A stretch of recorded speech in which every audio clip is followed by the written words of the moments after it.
Leaders from across South Carolina gathering in the Lowcountry today, talking about some of the biggest issues children are facing in this state. News 2's Lexi Moore is joining us live from Trident Technical College. And Lexi, local leaders, parents and doctors also talked about what the best strategies are for children in South Carolina moving forward. That's right, Brendan, Carolyn. We all know this school year has been anything but the ordinary, between the fight over mask mandates, canceled sporting events, and all the other COVID fallout in between. And tonight, some parents spoke their concerns to state leaders about the impacts they've seen these changes have on their family for over a year.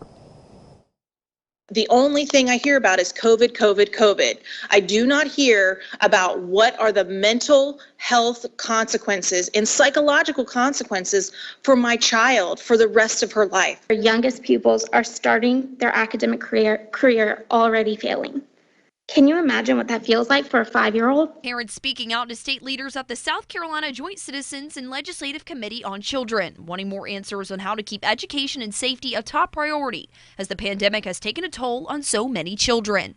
Kindergarten looks very different than it has in the past, and the expectations and goals we set for kindergartners today are rigorous. The committee gathers research and information on children's issues to give recommendations to Governor McMaster and the General Assembly. Parents say they want their comments about mental health, child abuse, and health concerns to be heard now more than ever. This pandemic has thrown a lot of conventional thinking about children's vulnerability to disease, but out the window. More children are in the hospital and more children are sick. Dr. Elizabeth Mack with MUSC says even as daily COVID-19 case numbers drop, case numbers in children in South Carolina are still the second highest in the nation. As of October 7th shows that South Carolina still ranks third in terms of percent of COVID cases that are children. So that's 23% of our cases are children. Parents fear the psychological damage the pandemic will have on the future of their children's education as they feel the masks have taken over their kids' day-to-day well-being. The masks and all of the COVID-centric world is hurting our children.